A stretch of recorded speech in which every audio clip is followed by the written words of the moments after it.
Friday, night day, chillin' with my girls in my new J. Feeling good, but ain't looking for a new babe. Head down to Taylor Lobs, cause I'm up the street. Real talk, no lie. Feeling in my soul, that's a good vibe. Hoping it's the right people chillin' inside. If they ain't, then I'll dip straight out to sight. Don't even try, I just do me and I still be fly. Okay, we gon' see it's jumping. It ain't too crowded, music is bumping. Hit that, do my dance, that for a minute. Millie rock, hands still spinning. Crisscross, but for a second. I'm chillin'. Grab your line, I hit that. She where it's at, we in there. What is the net, be extra. We bout to hit the kick that's it. Yo, what's up, man? This is your boy, Mr. SmokeFellas, man. I'm sitting out in the yard. As y'all see, I got the throwback, the Humidor on. You saw the intro. Man, we straight throwback today. Was feeling a little blast from the past. So we're going to get into it, talk about these sports, stuff that's going on in the NFL, the NBA. And let's get to it. I got my man KDL with me today. What's up, KDL? What is happening? Good Saturday morning to y'all. And that was a throwback for real. You see how young we was looking? Neither here nor there, though, man. Happy Saturday, man. Let's get it. Let's talk some sports. Well, Kev, I'm going to say me and you look young. I ain't going to say somebody else look young. He still was looking old back then. But that's neither here nor there, as you say. Let's keep the party started. And I got my man coming in. Lucky Lefty. Kansas City loading. Well, first of all, that was totally unnecessary. Completely. I know it was, man. But that throwback was dope. That was actually one of the dopest intros that we've ever done. And it also go to show how long we've been doing this shit. I was on 119. They've been gone for a minute, so how long we've been getting down, shit. But it was man, yeah, it was a good time. Actually, man, I remember that show. That particular show was amazing. We packed the house. That's when we was doing live, or this is not live, but it was, man, that was dope. We talked about something that happened in the city that weekend, remember? Yep. Everybody named Mama was there. I mean, we had Red, we had Leslie there, it was everybody, even Rio stopped through. It turned to a whole event. Yeah. It was a whole vibe. It turned to a whole event that day. Call it what you want. Yeah. It was. You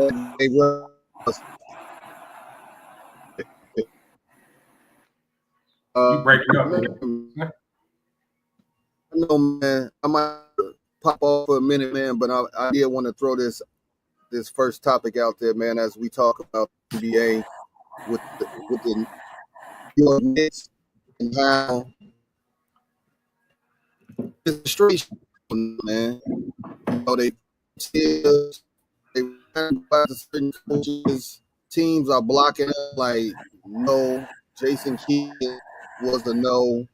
Udoka was a no go.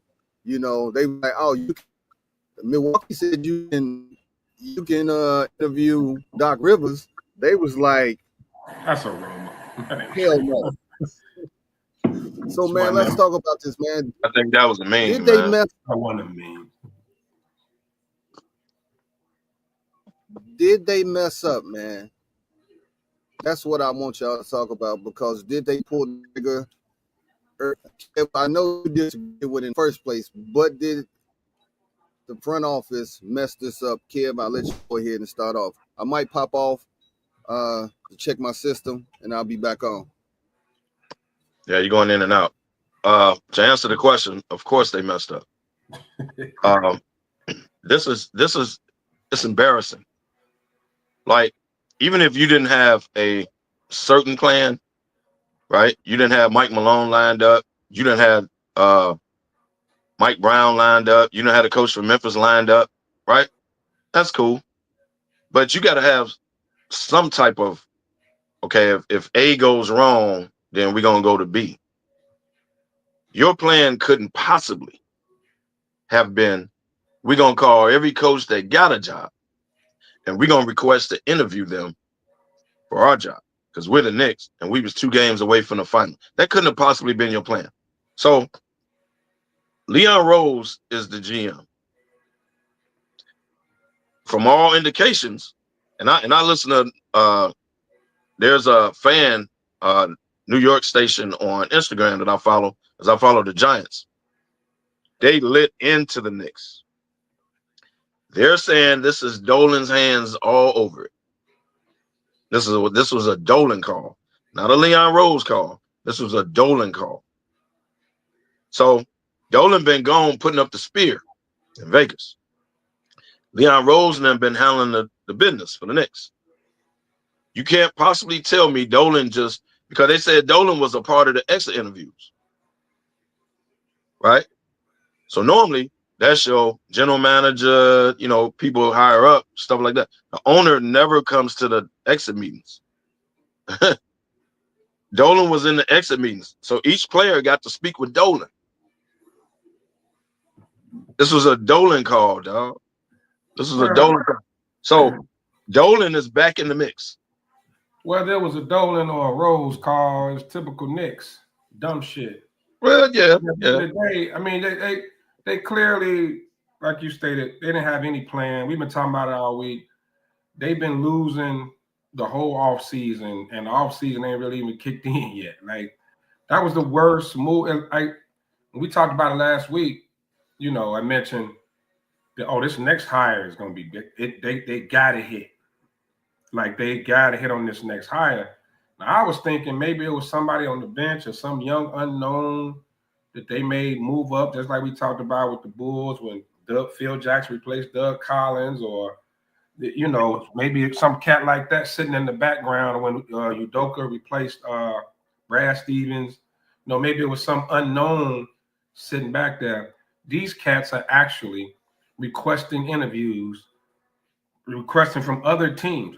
So, like you said, if that was your plan, hell, I got magic beans to sell you because you're an idiot and you clearly got money to blow because you gave him an extension. Now you're giving him $30 million to walk with no contingency plan. What up, Gandy? So it's just it's ridiculous. Knicks fans should be highly upset. We always say, people in Chicago, we always got this thing with Tibbs. We feel like Tibbs is the reason Rose knee got messed up and he never, his career ended up going the way it go, which, I mean, if it had a bad knee, it was going to go at some point anyway. But we said it before, you don't go a step up. You don't do better than last year and then get fired. Because at the end of the day, once you here at the Eastern, you make the Eastern Conference Finals, that should be your standard going forward. So your next coach, if your next coach only get to the second round, it's an epic fail. It's an epic fail. It should be nothing less. Yeah, it's an epic fail. I mean, at the very least, they should have let him fail or at least take a step back. But here's another reason you shouldn't have fired him. You changed the team on him. So you changed the team on him, got rid of Randall, Dante, all that, picks, all that, right? Brought in Bridges, right? Brought in Karl Anthony Towns. And he took what you gave him a step further than what you got rid of. So that's all the more reason he deserves another year because, okay, we gave you a new team. You took us a step further than we did last year. Okay, let's see what we can do. All the we don't play the bench and all that, you knew that before you hired him. So we can stop with that. You knew that. That's how the man get in. And you hired him. But he still got you back-to-back 50-win seasons. He still got you to the Eastern Conference Finals for the first time in 25 years. So he deserved another. If he was going to tweak the roster, whatever, he deserved that because he took what you changed. At least let him take a step back. Yeah. Don't fire him when he takes let's see if it's going to work. Okay, he ain't the guy. But he didn't deserve to get fired 2 days after he was 2 games away from the West. That wasn't right, bro. Wasn't right at all. Yeah, that was messed up, man. And to To jump out there and think that you were going to snatch Jason Kidd, Udoka, any of these top coaches, you was going to snatch those without having conversations before you made your move was idiotic. Ben, you know what that's called? New York arrogance. We're New York. Everyone wants to come here. That's arrogant as hell. And it's biting them in the ass. They feel like because we the Knicks, we the Mecca, we can can't nobody gonna turn us down. No, it don't work like that. It don't work. This got Dolan hands all over it. Mm-hmm. I saw on social media that they was gonna bring Nick Nolte from Blue Chips out of retirement. At this point, they might as well. What's gonna happen is either gonna be Sam Cassell or some young unknown that we don't know about, that we probably don't know about, but maybe the inner circles in the league know about the next young upcoming guy. That's the only thing. Now they were talking about dude from Cleveland that was on the bench before. Right. Brian. Yeah, that's what I'm saying. But we really don't know him like that, But I don't know why they were requesting the interview. Be calling all these teams, even calling the Bulls. Why are you calling all these teams requesting interviews? If this cat here, like you say, was on the bench in Cleveland, if he's your guy, then target him because y'all look ridiculous right now. They look bad. Ridiculous. It's a shit show. They look good. They look bad. Meanwhile, T is like, hand me my 30 mil. Right, run that 30 mil. Right. 30 mil. While y'all keep getting embarrassed, I'm gonna count these chips on the island, relaxing. Now, I also heard that they might bring them back. I said, now that would be the biggest shit show ever seen in any, when I say any sports league. That would be more embarrassing. First of all, the Knicks front office got an ego and Tibbs got an ego. Their ego will not. They're gonna sell this thing as that this was the guy we wanted all along. Whoever they hire, this was the guy we always wanted. We know the bullshit press conference. That's about. They're gonna double down. They're gonna double down. Hey, well, you gotta double down. You can't bring the man back. Hell no. This ain't an R-Truth situation. You can't bring the man back. And you realize bringing them back. And if you notice, Tibbs. Remember, they terminated that contract, so they still were on that 30 million. They had to sign him to a new damn contract. Regardless. Yeah. So Tibbs could say, fuck you, give me all the money. You just extended them this time last year, you just extended them. The highest paid coach in NBA history.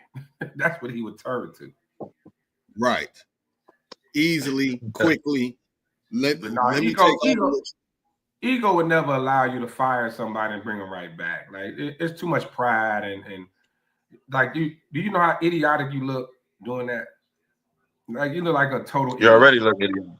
Right, and you already look bad. But this is beyond incompetent. Now we're going into idiot stages here.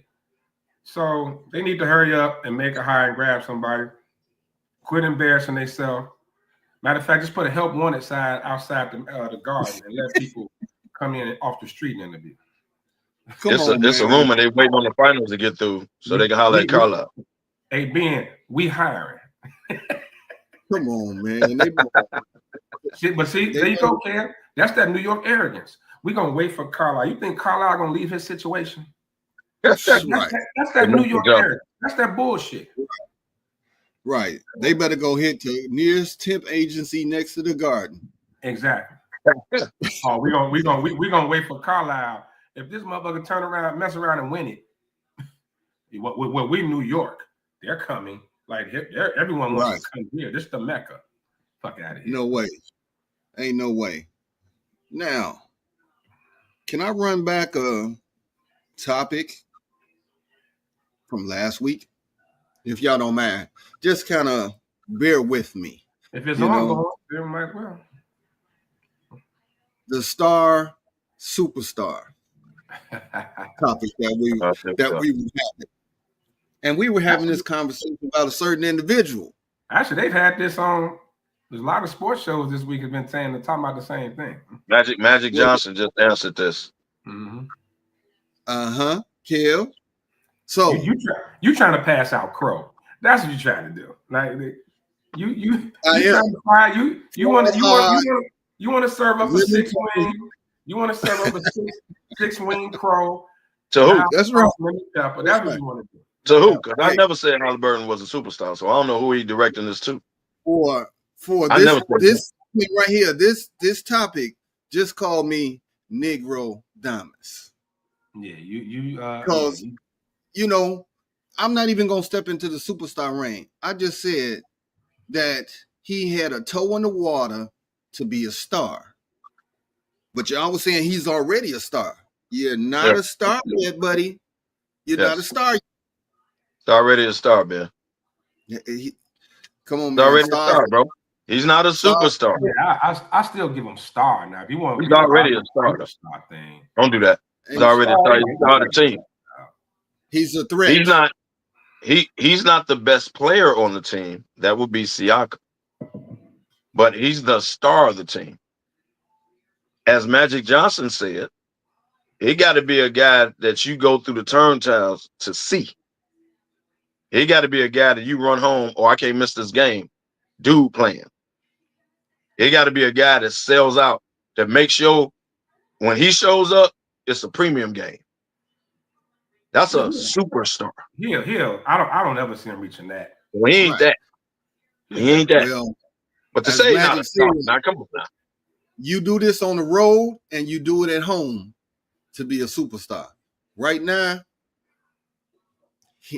he's not that guy. He's not that guy. Okay. Well, I mean, he ain't consistent. I give you that. He's that, and he is going against the top defense in the league too. On top of that, it's not like he's going against bums. You know, OKC throw hella bodies at you. OKC, man, they're a different match. That's what's so amazing about the series, because you giving them an excuse. I'm not giving an excuse. I'm just saying, but we already saying, if we say he's not a superstar, if that's the argument, I give you that he's not a superstar. But yeah, it's going to be hard to average, you know, and I don't even think he's a pure scorer like that. Like SGA is a scorer. SGA is a pure scorer. It's not a game. Right. Halliburton is not that. So if we're expecting 25, 30 a game, we're not getting that. Like you definitely going to get some 16 and 11s, and that's kind of the plateau I got him at. 20, maybe a 20 here and there, 20 and 10 here and there, 10 assists, but that's all I'm seeing. So you going with him not being a pure scorer and going against OKC defense. It's not surprising that his numbers are, you know. He gave you about 15 to 20. Don't be shocked if he pull off an 11-point game. But his job is give me 10 assists. Mm-hmm. And even if he's not scoring, like we were saying last night, even if he's not scoring, putting up scoring numbers, he has to be aggressive. Because when he's aggressive, now they try to stop him in a little float or whatever. He could kick it out to Nim Smith, knee hard, wherever the hell, and they hit their threes, right? He's aggressive. When he's passive, they don't have no go-to scores outside of Siakam. So he has to attack and be aggressive. Not necessarily, you don't need 30 out of you because that's not you. Right. So you got to be aggressive. What do you mean when you say aggressive, Kev? You saying attacking? He got to shoot the ball. He got to not only. What I mean by aggressive, he has to not only get his assist numbers, because he got to do that. He's the engine. But he has to be aggressive shooting the ball. Because we just said he's not a scorer like that, though. He's not. But he has to be aggressive in shooting. Here's why. Not necessarily to get 30. But when he's aggressive and he's doing those floaters, he's going to the basket, right? He's a good helter-skelter dude. Like you give him the ball when it's panic time, and he can run around and get you a basket. Yeah. If you ask him to outright score, that's not his game. It's not his game whatsoever. He's good at helter-skelter. Kev, that's a great analogy, helter-skelter. I give you that. But you can't be helter-skelter in one quarter. You got to do that all four. That's what he do. That's all four, baby. So that's why I say you can't be a star and you only want to play one quarter. I'm not saying that's what he wants to do, but that's what he's doing. He's playing 1 quarter. Stars play 4 quarters, man. I think being okay. You coming down a little hard on him, being, but I think he kind of goes with the flow of the game, and then when he gets to that point, like Kev said, he's not aggressive as far as taking over a game until like late. So he kind of goes, and Rick Carlisle has a system too, man. It's not like you can't go out there and do the Jalen Brunson and dribble for 20 seconds and then do something. Like he actually runs a system. And he don't play the whole game either. Rick Carlisle actually takes him out. I got one more for you. One more. Do you notice that he spends a lot of time on the bench? And you be like, why he ain't in the game? Foul. That's because he's not being aggressive. He's not playing all 4 quarters, you know. So Carlisle is gonna say, hey, buddy, have a seat. Somebody go down to the bench, talk to him, get him going or something. That's not a star, bro. Or maybe maybe don't want him more down for the 4th quarter too. So let's give him credit too. It could be that maybe he don't want, he want him at less tired as possible in the 4th quarter down the stretch, because that's when he's going to shine. It's also a reason. It's also a reason when he scores 20 points, they win. They keep saying this on the broadcast every game. Yeah. The reason for that. So that's why I say he has to be aggressive.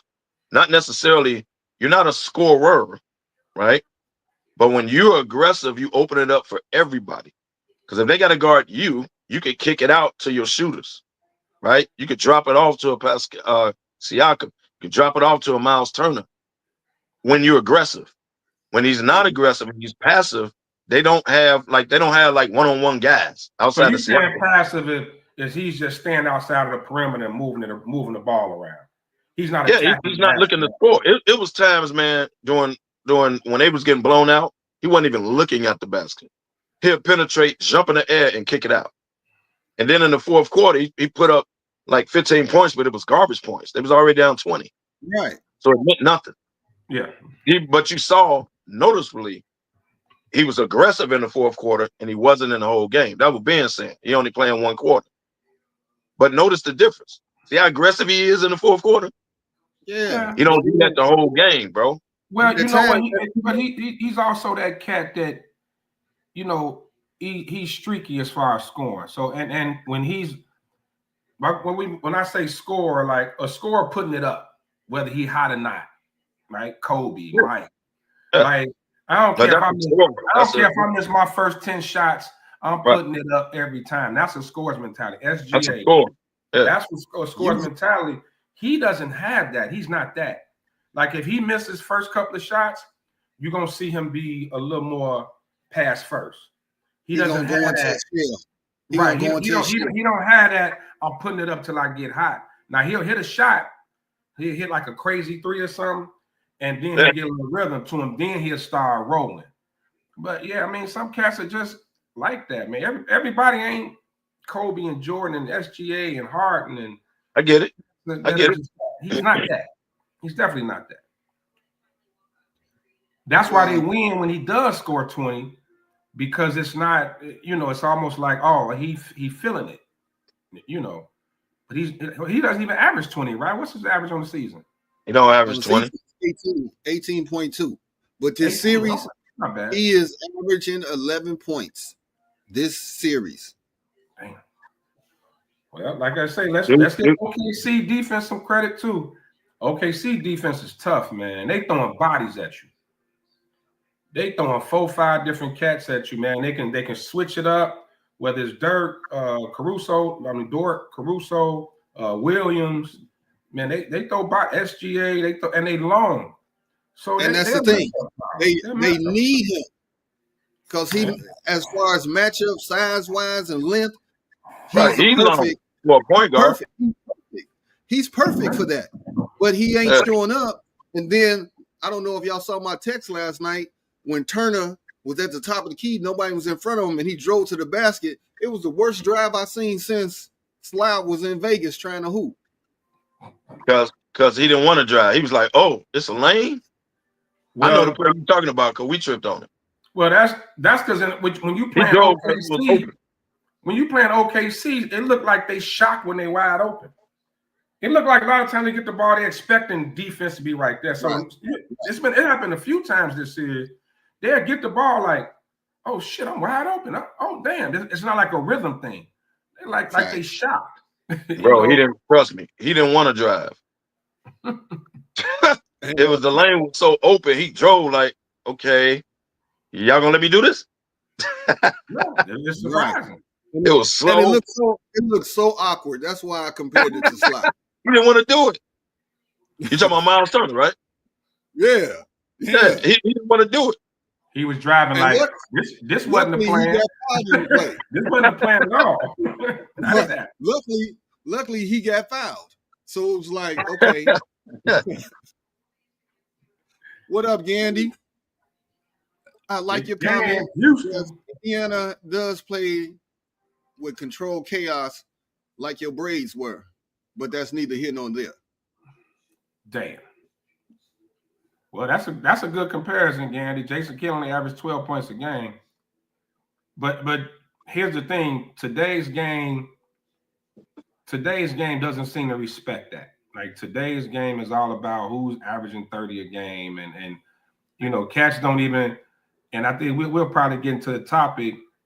Like cats don't respect the Drew Holidays and people like that. Everybody wants you to be, you know, if you ain't hitting 30 points, you all for you. You're not this or you're not that. Like that's what Halliburton. But that's a good. Not saying he is Jason Kidd, but like Kidd was like that too. Like you know, Kidd's impact on the game was much more than 12 points. He always impact on the game, but every now and then he'll pop 20 on you. You know, Kidd will get hot and Jason Kidd might have had 12 points, 15 assists, but when he got that ball on the break, he put the pressure on the defense. You better get back or we laying the ball up. Oh yeah, we having a dunk. Jason Kidd was the reason Vince Carter, Kenyon Martin, Richard Jefferson. I don't think he was there with Kittle, but he was the reason a lot of them cats look good. A lot of them cats got their numbers because of Jason Kidd. So you can say his 12 points if you want to, but it's a reason why a lot of them cats shine when Jason Kidd was the point guard. Guess what? They had a highlight reel that was amazing when he started the break. Oh yeah. You just gotta get out and run. That roster that you did. Kidd and Magic on the break. Magic. This was the play. Hey, Lefty, this was the play. They saw him on the break. Yeah. They just pointed up. Yeah, well, it was definitely Magic won, Kidd too. As far as on a break, who I want to leave my break. Oh, the Lakers knew too. They got out and ran. They knew. Right. You put those two in a fast break, and it's ridiculous. So Halliburton, I don't know. I don't even know who to really compare him to. He's probably like a mixture of cats, but and he's a young cat too, man. We can't be trying to crown him, and this is what he is. You know what I mean? Like he's still. You're making my point. He's still young. Still, you know what I mean? But he's already a star, though, man. You can't take that away from him, bro. He is. He's not the best player on the team. Don't get me wrong. All I'm saying is, if you're gonna say when you think of Indiana, do you think of Siakam or you think of Halliburton? Siakam. Well, no, basketball fans, real basketball fans, and I think it's Siakam. But media says Halliburton. Like mainstream is Halliburton. Guess what? Siakam is a two-way player. He playing defense, he playing offense, and he's the best player on the team. Like you said, Lefty, that's a great defense in OKC, but he's still dropping 20. He's dropping 20. Well, and Siakam is, let's just call it what it is. His game is ugly. His game is extremely ugly. It is. Ain't no sex appeal to that game at all. Like he don't have no jump shot and all that either. Like he scores, but he'll take somebody off the dribble, awkward hook. Yeah, it's the most awkward stuff ever, man. But it's effective, right? It's awkward. You know? So his game is like Gandy. Damn. Hey, Gandy ain't no hooper. Gandy play football. Hey, ain't No, nobody on, ain't nobody on the playground driving talking about Siakam. Got you with that Siakam. Ain't nobody trying to get you. I'm about to use the Siakam. Come on now. It is somebody in the third world country playing on the dirt court saying Siakam, bro. Yeah, maybe from his home country, but ain't nobody Ain't nobody in the States in their backyard talking about 5, 4, 3, 2, Siakam. I hit him with that Siakam, dog. You see that? See that Siakam? I was high. Nah, that's just uncalled for, Lefty. You took us left right there. I mean, but it's effective, and he was like that in Toronto. It's the same thing, and I think cats like that are not appreciated in today's game like they should be. He a hard hat that put up numbers, and that's rare. Yeah. Usually hard hats don't put up the type of numbers he put up. He hustle. He on the floor. He diving in the stands. Like he's all over the place. So that's that kind of that Rodman type. Well, he didn't have the numbers, but the energy and everything else he brought. Siakam is both. You know what I'm saying? He scored. He could put the ball in the bag. And I wouldn't want him to have the ball with the game on the line and have to dribble from the top of the damn key. No shit. Not like that. He another helter-skelter dude though. Yeah. Like he could like when Kawhi was doing this thing with Toronto, Siakam always backed him up, had 20, 25. People wasn't really peeping that. Yeah. But Siakam and Van Fleet. Yeah. Them other two was going along with Kawhi. That's what I say he been doing. When you playing back when we was playing, and that dude that was awkward and wild, he hit you with some elbows. He that dude, and you hate to play against that wild, awkward dude. Nobody wants like getting buckets. He always get a bucket. Yeah. Then after your game, you wonder why you got all these bruises on you. Like, you know, and you like, I don't know how you do it, dog, but you killed us. Like you'll tell him that. I don't know how you've been doing it. Hey, he the cat you pick because you don't want to play against him. Hey man, let me get Pascal, man. I don't feel like getting beat up today. Let me get Pascal on my side. But yeah, man, it's nothing. And the same thing, man. Ain't no youngster chucking up threes talking about the Halliburton. You know what I mean? You're just not gonna get that. I mean, hell, let's be honest. Ain't nobody talking about SGA either like that. Like you're driving to the bucket or nothing. His game ain't really sexy. Ain't really nothing sexy about his game is just efficient. It's Bernard King. It's Bernard King like. If you describe SGA just efficient. Mm-hmm. It's mellow. It's mellow. Bernard King, like it's just that, you know, get to your spot, raise up, put it in the bucket. That's what he do. Yeah, it is. What up, Will Wheat? He ain't gonna have the crowd like, ooh, well, you see that? Like, oh shit, oh, you ain't gonna see that. Not a SGA game. And quiet as kept. What up, Wheat? You don't even know he got 30. He just ended up the game with 30. You be like, damn, he got 30. Yeah. No, hey, you don't even you don't peep it.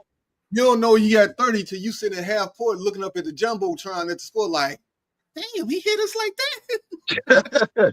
Yeah, we be watching the game and don't realize he hit you like that. You don't realize. You don't want them crazy like 10 straight point runs, then you're like, oh shit, he killing, but you don't know. But that's how smooth his game is, though. Yeah. But you know who knows he got 30 on you? Every coach on that bench. Oh yeah, like, you know they know. Well, at this point, you got to realize, man, he gonna more than likely get 30. You just got to make him work hard, man. And whoever he's sticking defensively on the other side, you got to go at him. Yeah, you got to go at him. Make him. And that's what I was saying about Brunson. Like, you can't just sit up and let this dude dribble, and come out with 30. You got to go at him on the other end. You got to make him work. Wear him down. Make him play deep. I'm gonna tell you what I don't like about OKC. What you got Chet out there, he getting dog walked by Turner when he come into the paint. You got Hardenstein, and he getting limited minutes, bro. What's going on with that? You gotta put Hardenstein in there so that sucks up Turner. Now double them up. They never have them in the game at the same time. Well, they put him back in the starting lineup last night. Well, that means because one of them have to stick Siakam, and Siakam's too athletic. Like one of them will have to stick Siakam, and neither one of them. One of them don't stick Turner, the other one. Yeah. Neither one of them are good matchups for Siakam. They'll be in foul trouble before they know it. You see them big cement boot big men trying to be out there with Siakam got it at the little 15-foot nigga, this little move. It's not gonna work. So whichever one stick Turner, he on the perimeter anyway. Exactly. He's standing on the 3-point line. He ain't really driving. Well, but it's amazing. That's clear by that drive last night. Bro, he didn't want to do it. Yeah. But it's amazing how Cat killed Turner. Okay. And now Turner is killing Hunger. I guess it's levels. Let's show you the levels, bro. Because Cat was killing Turner. I always say, man, Cat top 3 skilled big men in the league. I mean, top 3, 4, you want to say, of course, Joker. And I always forget AD, how skilled AD is. AD is skilled. And a healthy Embiid will kill you. Healthy Embiid. And Cat got to be right there. So, yeah, I expect Cat to kill Turner. Like, I don't think it's between cats in the league that can really slow Cat down when his head in the game like that. But I like Chet and Hartenstein, they're not that. You know what I mean? Like, yeah, they're not that. Chet got more skills than Hartenstein, though. Yeah. Chet just lighting the ass, dog. You see his legs? Yeah, he like his legs. That's what Turner be doing. When Turner drives, he literally moves Chet out the way. Like at the same time. He can put the ball on the floor. He is an underrated passer. And he can put the ball in the bucket. I like Hartenstein. I like Hartenstein. Yeah. You know, Hartenstein, they take Hartenstein on the team. Yeah. They told the story that back when he was playing in high school, his dad was coaching, and he had to go a whole quarter without shooting so he can learn to pass the ball. He was a scorer for the team, but his dad used to say, "You can't shoot this quarter. Get everybody else in the game." His dad should have coached you. It's neither here nor there. Oh, Kev, did he just punch me? Maybe he should have went to his dad's camp for a year. Wow. No, but I think Hartenstein is. I just think the problem is having them out there together against Turner and Siakam. So I think that's actually it's a bold move for a head coach that won 68 games, over 80-something wins, and dominating the league to make a change to adjust to a 4 seed in the East. You know what I'm saying? Well, somebody got in his ear because he went back last night. Somebody got in his ear. Well, but because what Hartenstein was doing though, the little minutes he was getting, he was effective. Like he didn't just sulk and be like, well, when he got out there, he still played hard.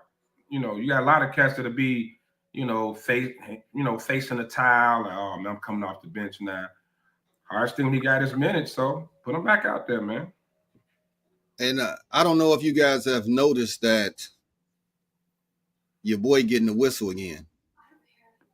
Yeah. Through the first couple rounds, SGA wasn't getting that whistle. But the man, the MVP, it was a crucial call with what, about 2 minutes left last night? Yeah. He getting that whistle now. Hey, he the MVP. And to me, Naismith and Nembhard gotta be dumb as hell. You know he getting the whistle now. So why are you trying to play him so physical? You just gotta put a hand in his face. Play. You know, you can't be physical with him because guess what? He thrives on making the contact and going to his shot. So he going to the line. When he go to the line 15 times, Y'all losing. But they don't know no better because that's how they guarded Brunson. Remember, they was getting through picks. That's how they guarded Brunson. The problem is Shea is 6'6". Hey, He got right. a bigger body. Yeah.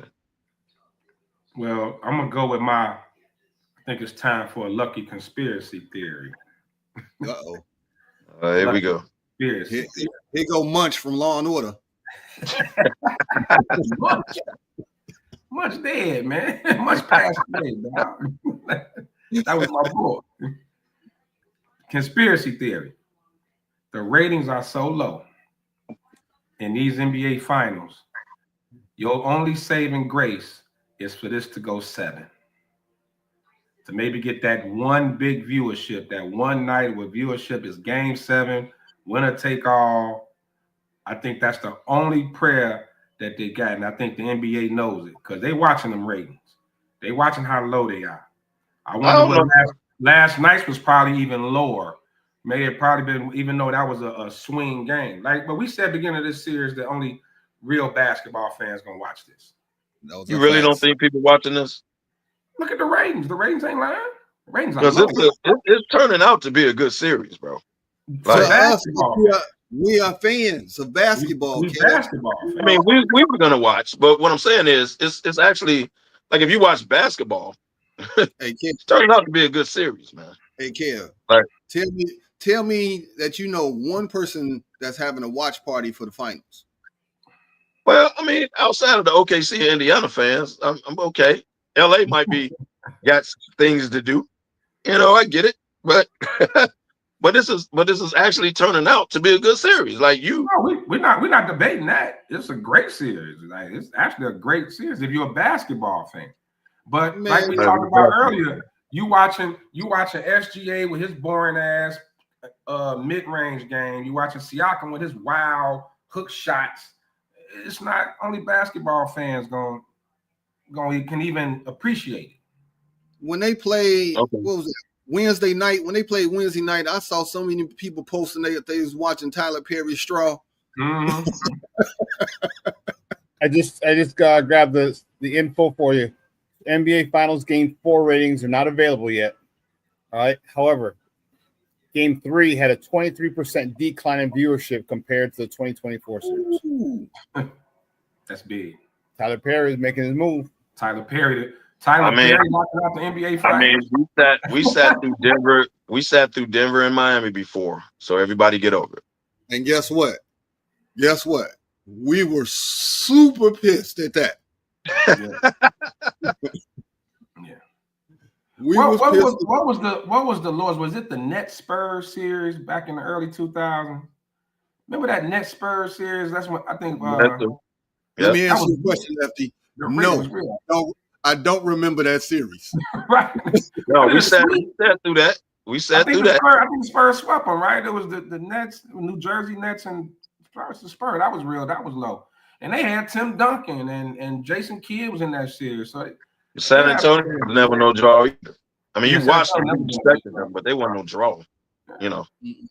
I mean, you're talking about excitement, man. Like exciting players to watch. That's when you start talking to Stephs and people like that. Even Joker's not like exciting to watch. That's what I mean. That's why you're not gonna get mainstream. Right. You're not gonna get mainstream. And this is, I think, the issue forecasting for the NBA. What are we gonna do? Because LeBron's about to go. Steph 37, KD 37. Like they about to go.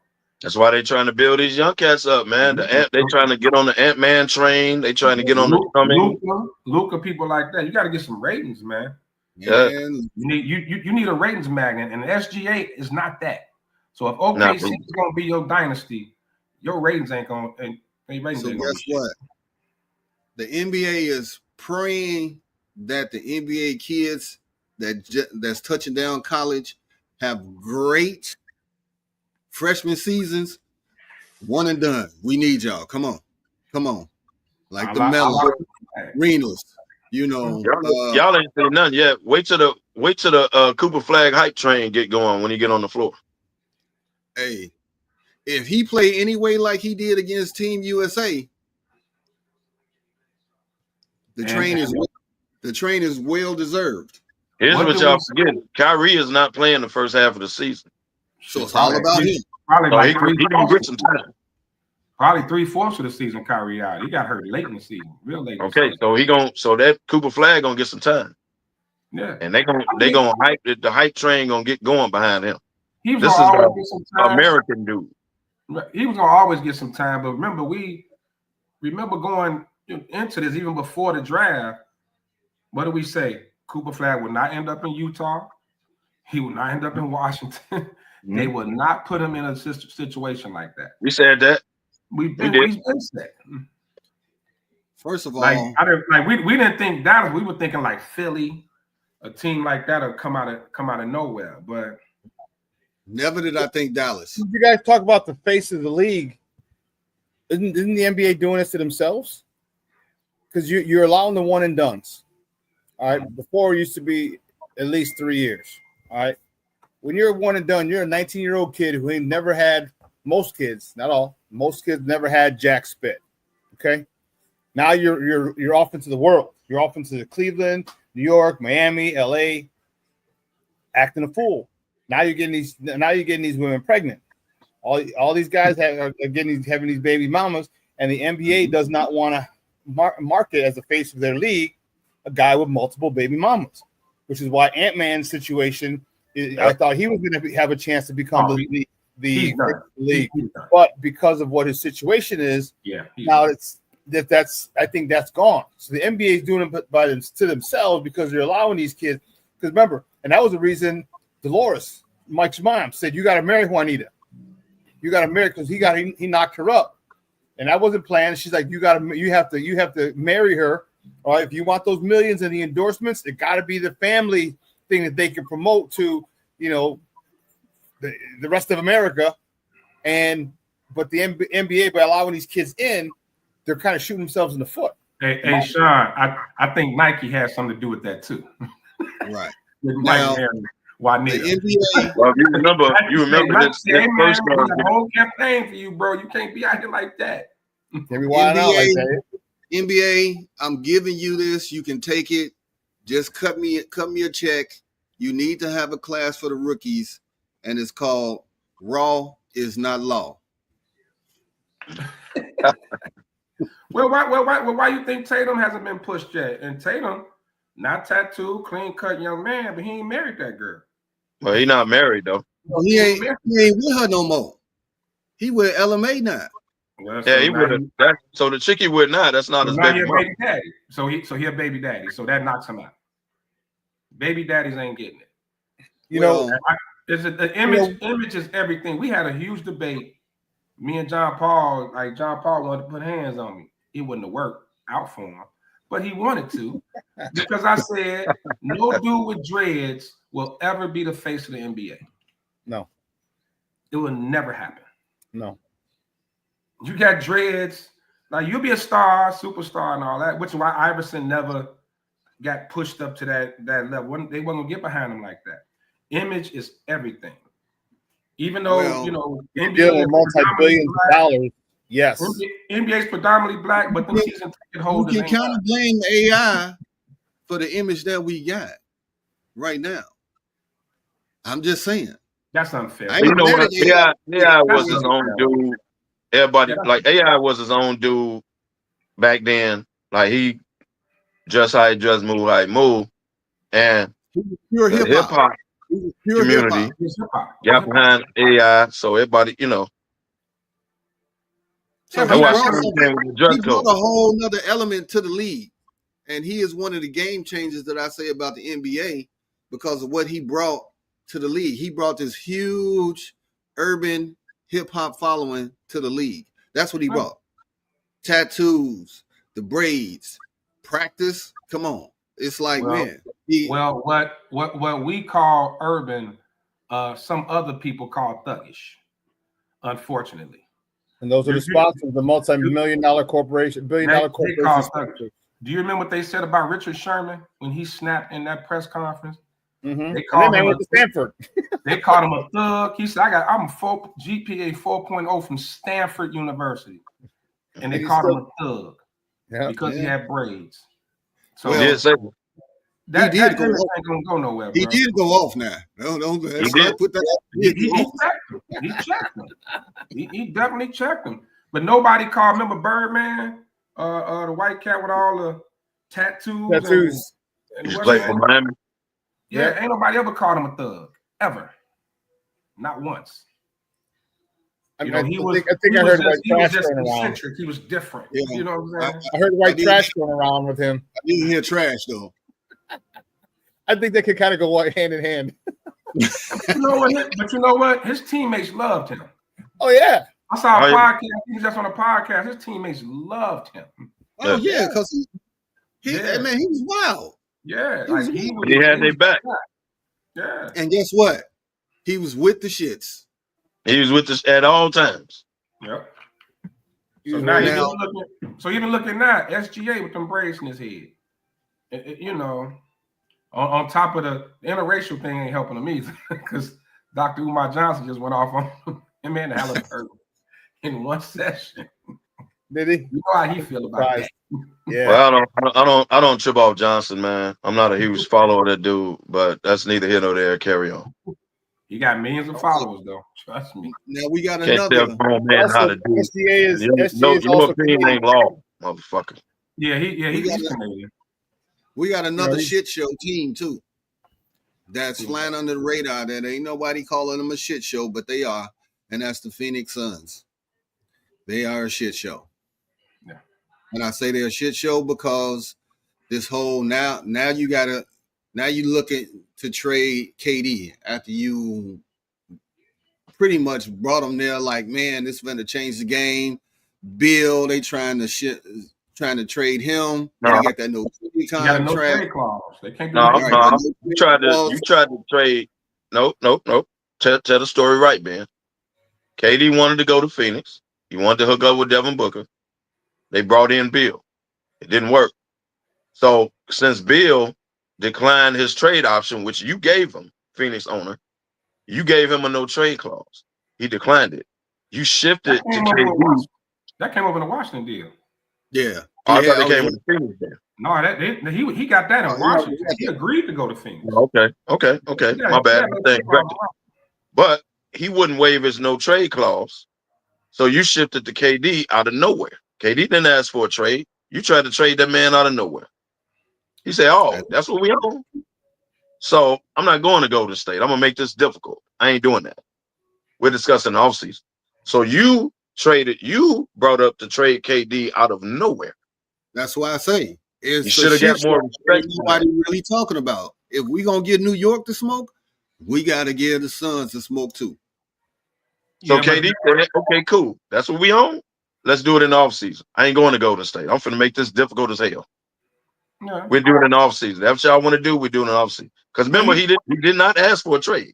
Well, I don't. It's no way in hell that KD want to go back to Golden State. He's still getting kind of shitted on for that decision. So that'll never happen. The problem with Phoenix is the same issue that Milwaukee had when they traded for Dame. And I wish teams would learn from this. All that 3 superstars, super team shit is dead. It's dead. And that's why when people were saying KD to Houston, no. Now, if you can just sign him, it's one thing. But looking at KD deal with Phoenix, what all they gave up? Bridges. They gave up a lot of really Cam Johnson, Chris Paul. Like those cats really were. Dancer was just get out of town. We need him gone. But I'm just saying that's those players that people.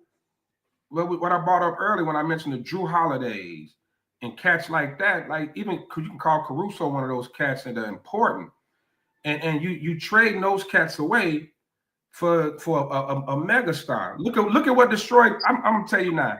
What destroyed LeBron's Laker era is the Russell Westbrook deal. But that was a LeBron doing. Exactly. But I'm saying it destroyed. Even KCP was just on a podcast talking about that. He said we could have got 1 or 2 more rings. Yep. We'd have kept the nucleus together. Should have at least let him run it back and see what would have happened. Yeah, I think they ran it back, but everybody was injured. A bunch of injuries. That AD got hurt. A bunch of people got hurt. Even LeBron got hurt that next year, if I'm not mistaken. But it should show that that shit does not work. And now with the rumor of KD going to San Antonio, you got to give up a lot of shit to match salaries, and you're giving up intricate players that fit in that system, players that are valuable, not just on the scoreboard, but other ways. I don't know why top teams still haven't learned. They're not ready yet. It doesn't work. You can't just plug KD in San Antonio and think they're finna just go to the top. Wendy ain't ready like that. He's up and coming, and I get it. Chris Paul on his last legs. Harrison Barnes. Now that rookie is good. Out of Connecticut, rookie of the year. He good. Yeah. And they about to get that boy from Rutgers too now. They got number 2. They got like number 2 They too. Okay. So they finna get another young stud type dude. Like they up and coming. KD is on his last legs, bro. Like he needs somebody that's there now, and maybe he'll take him over the top. Think about it. What do you have to give up to get KD? Because you got to trade for him. He ain't a free agent. Yeah. You got to trade for this dude. Phoenix ain't finna be cheap about it. You got to give us something now. But the salaries got to match. You got to. It's gonna be more than draft picks. You got to throw players in there. And the salaries got to match. He making 54 million, something like that. So he got to match the salary. So you giving up something. You might have to extend it. Yeah. I mean, and that's the one thing why I think we talk about the team jumping. You got to respect LeBron for this. He played out his contracts, and he went where he wanted to go in free agency. You didn't have to trade, didn't have to go through these massive trades. The smart thing that LeBron was doing, he had short contracts purposely. So LeBron signs a 2-year with a 1-year opt out every year, and he opts out every year. Yeah. And he do the same thing every year. Brilliant. Yeah. They always gave him the option to say, okay, if I want to bounce, I can. Right. I'm not putting these 5-year contracts on, or the Scottie Pippen 10-year, or the Magic Johnson lifetime contract. You know what I'm saying? Think about it, man. Phoenix was they were one of the young up and coming teams. Not saying KD ruined them, but look at what that move did. They didn't even make the damn playoffs. Trying to go with the Cam Johnson, the Devin. Like they had a like you said, up and coming squad. Do what OKC did. You just make little tweaks.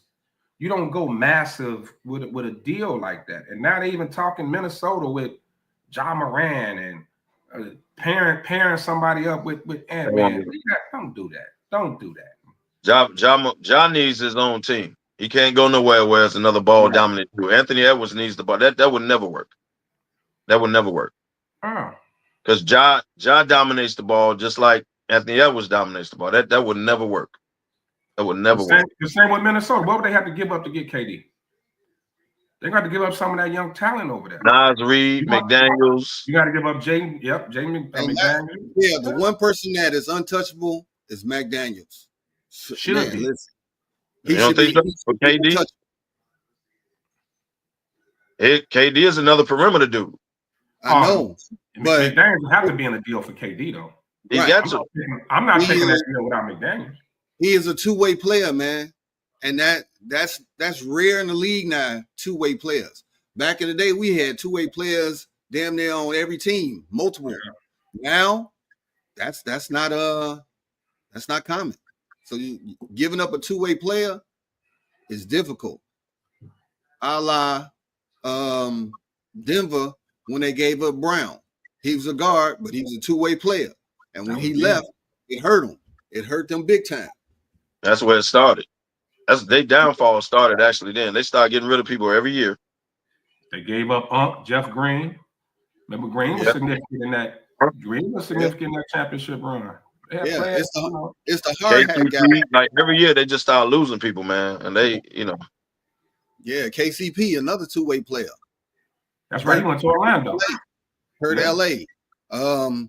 Caruso hurt LA when they got rid of him. Two-way players, man, they are so important in today's game. That hurt. You don't realize it until you let them go. Now, Drew Holiday then went to two franchises that were significant, bringing them championships, and now Boston's ready to move on from, just like Milwaukee moved on from. I don't get it. I don't get how people don't see how valuable this dude is, man. Well, they're gonna get rid of Porzingis too. But I understand. I understand Porzingis. I get it. You can move on from him.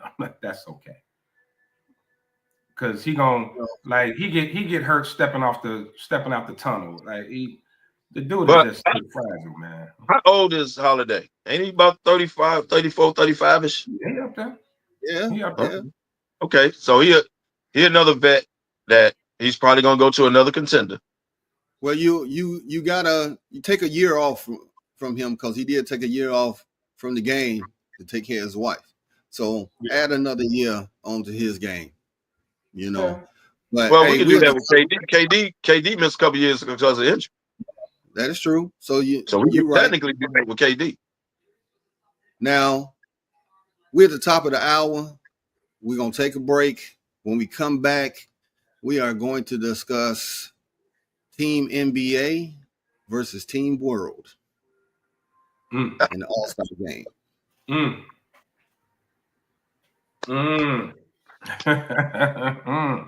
Well, we ain't talked about it yet, and it came out a couple weeks ago. So, Sean, take us to a conclusion.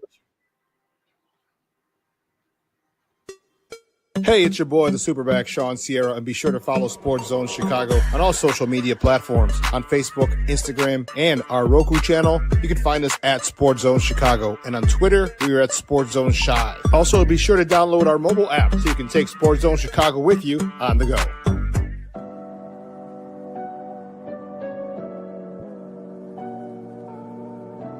How do you take care of your mind health? For my mental health, I meditate in the mornings. I have my dogs. They're the best. I just find ways that help me just relax. Finding things that make me happy, like being close to my family. I meditate a lot and read books. I have hobbies outside of the game. I'm able to switch off. I'm able to turn my brain off from the game of basketball. Your mind health matters. Your mind health matters.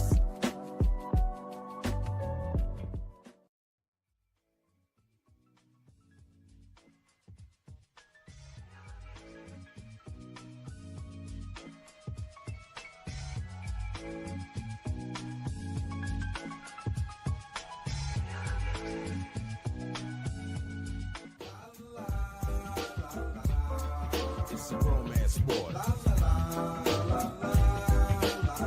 What? It's a romance sport like that. Your Marine Corps' way of life is to defend the American way of life.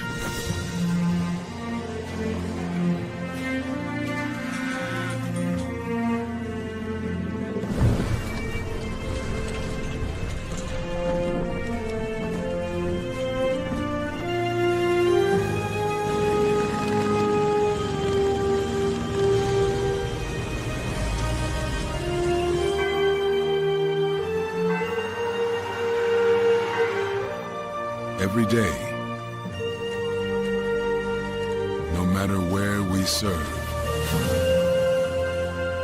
we take a stand for our nation, for each other, for us all.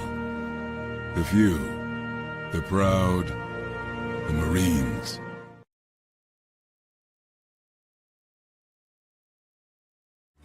Everybody in a work zone is someone's somebody.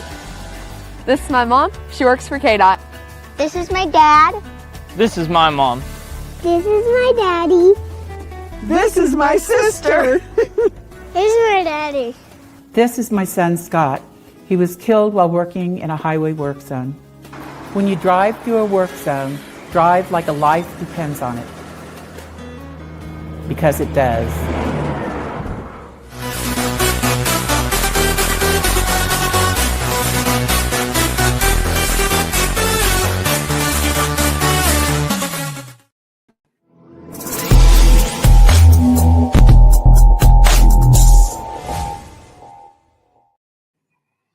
All right, fellas, as I said, Team USA versus Team World. Now, I'm going to give you potential starting five for the world. Now, it can be some plug and play in there, some different players that could plug in there, but potential You got the MVP, SGA, former MVP, the Joker. You got Giannis Antetokounmpo. You almost had it. I was close. You're doing good. Yeah, you were there. You got Luka. And you know what? We'll throw in Wemby as their starting five. Now, you could have Karl Anthony Towns. You can have Cigars from Houston, Franz Wagner. You go disrespecting Siakam again.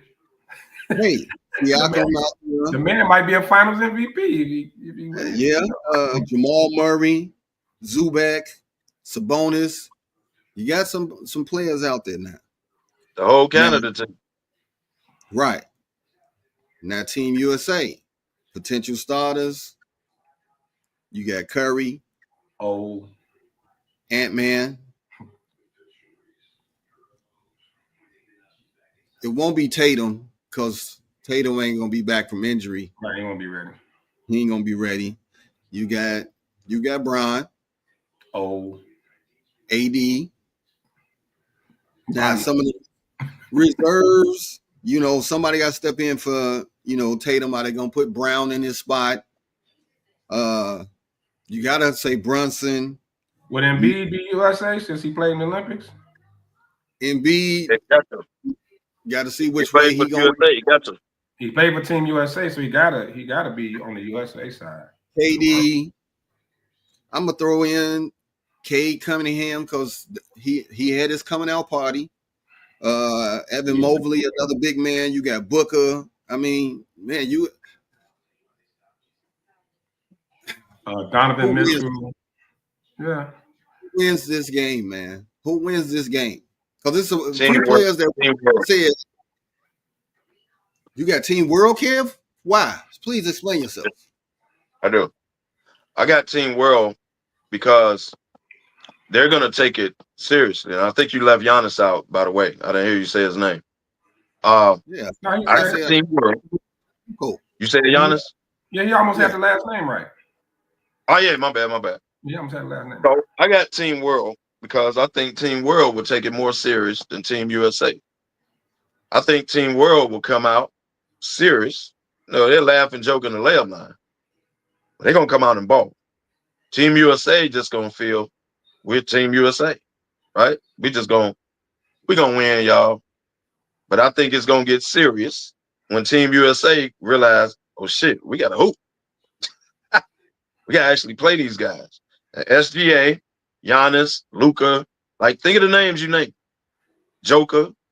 They going to play, bro. They going to play hard. They going to play to win. I got Team World. Not that I'm anti-America, nothing like that. But in this basketball game, I got Team World. Yeah, I think the problem with the U.S. going to throw the old heads out there. LeBron, KD, Steph. They're going to throw all the old heads out there. And they're going to be the ones. And they're going to be the ones leading the charge instead of taking the back seat for one of the younger cats to shine, just like they did in the Olympics. And I think that's not going to work against the world. So I'm with Kev. I think the world get them. They share the ball better. They got some passes. They're going to play. And I think they're going to play hard. Yeah. The USA going to play hard, but it's going to be once they realize, oh, shit, we can't get embarrassed. The world going to play hard on the opening tip. Okay. That's my opinion. I disagree with both of y'all. I think there's no way in hell Team USA is going to come out not ready to play. All right. This is going to be on this right here. The rating is going to be ridiculous for this just to see this game. They're going to be watch parties, unlike what we got now. But this right here is going to be, and from the tip, I think it's going to be a slug match. I'm not going to say that Team USA just going to run away with it. I'm not saying that. Not at all. But what I'm saying is they're going to take this personal, like we don't want to be the ones to get busted on national TV, because then you're gonna have Charles, Kenny, you're gonna have Shaq roasting the hell out of them, and they are not trying to have that. They're not. I mean, but what I mean, if you're talking about like a lot of those foreign guys from their home country, they play with a lot of pride. U.S. players are kind of more flash and grab. You know what I mean? So they don't take it serious. I think the world would play better as a team. I think the U.S. you're gonna see a lot of Mitchell got the ball at the top, do his thing. Ant-Man got the ball at the top, do his thing, chuck up a shot. Steph gonna throw up his threes. LeBron gonna do some crazy shit just to show off. KD gonna chuck it. You know what? I'm not disagreeing on y'all, but you know what's going to be? It depends on who the coach is for Team USA. Well, the Olympic coach. They may have to bring Pop back. Well, who's the Olympic coach? Steve Kerr retired. Who's the Olympic coach? Spoelstra? I don't know who's taking over next. Don't know who's taking over. That's up to the Olympic coaches. That's up to Grant. The only chance the U.S. got is to leave some of them old heads at home. People like LeBron and them should take the All-Star weekend off. And I know they're not going to do it. They're not going to do that. But the U.S. will need the world. The U.S. will need, but we talk about as a team, the U.S. going to need some Derek Whites. They're going to need cats like that out there. Okay. They're going to need those cats. They're going to need them type of cats. You need a Derek White out there. You need a Drew Holiday out there. You need hard hat cats that ain't trying to score and all of that stuff, and they actually gonna play some defense. Like, you're gonna have to pull out some of those cats. You got to. But I think I don't know if it'll be in the All-Star game and everybody only really cares about the superstars. Are you going to put those hard hats on the team? How serious is the U.S. going to take this? Like, even when they building the team, I'm pretty sure the fan voting probably is out. But I don't know if it's going to what type of impact that's going to have if they even having a fan voting. But how are you going to assemble this team? Are you going to assemble it like you're getting ready for the Olympics and make sure you got some cats who do the dirty work? Or are you just going to throw all the superstars out there and say go for it? I don't think, because it's an All-Star game, you can't get rid of the fan vote, right? Because it's an All-Star game. Mm-hmm. So whoever makes the All-Star team, that's the team. Like, that's what it's just gonna split it. World the fan vote have to be used for both. You can't have a fan vote for the U.S. and not for the world. So it's going to matter on both sides. So that's what I'm saying. They're not gonna get rid of the fan vote because it's All-Star. They're not gonna do that. I don't know how you separate or whatever, but right. Individual team. So you go fan voting, you automatically getting Bron and Curry. They're gonna get vote. They're gonna get voted in. That's okay. And KD. More than likely KD, right? That's off top. You're gonna get those dudes. So Devin was Devin from here or from Canada? Yeah, Devin Booker is from USA. Devin Booker, you got Devin. Like I just see a bunch of guys 1-on-1 trying to ooh out a crowd over, like you say, the world team ain't gonna try to be sexy with it. They going at it. They just gonna hoop. They're gonna go at it. They're gonna go at them. Like, you don't think Giannis gonna play hard, bro? You don't think like they gonna come out and the USA gonna notice like, oh shit, we gotta play against them. Have you ever noticed Giannis in the All-Star game? Oh, yeah. He don't care. But he only got one speed though. That's Giannis. He don't know. He can't like fake. Like he only know how to play hard, dog. I mean, because that's how he became who he is. He's not a skilled basketball player. The only other dude I really saw play hard that took it serious was Kobe Bryant. Like, Kobe was out there like, let's hoop. Let's see who the best. And everybody else like, hey, man, hold on, dog. We just all-star, man. We just chilling, you know. And Kobe took it serious. That's how Giannis takes it. But I think the question you're going to have to ask is the world team going to come in with an Olympic team mindset, like they're going for a gold medal? And are the U.S. players, or are the U.S. play and are the U.S. players going to come out like it's All-Star weekend? We partying, kicking, and having a good time. Like, You're making my point. You're making my point. The world is going to take it serious from the opening tip. Yeah. They're going to take it serious. And the U.S. go, oh, shit, we can't get embarrassed out here. Hey, y'all, man, we need to break something up from half court and all that. Like, well, no, you know, not the game. One thing about the world team, they big. They big and they all athletic, unless you want to point the finger at Luka and joke it as far as their defense. Yeah, they on that suspect. So, you know, that is one way Team USA always gets them, because that's all they're going to do is put them in the pick and roll and then just abuse them too.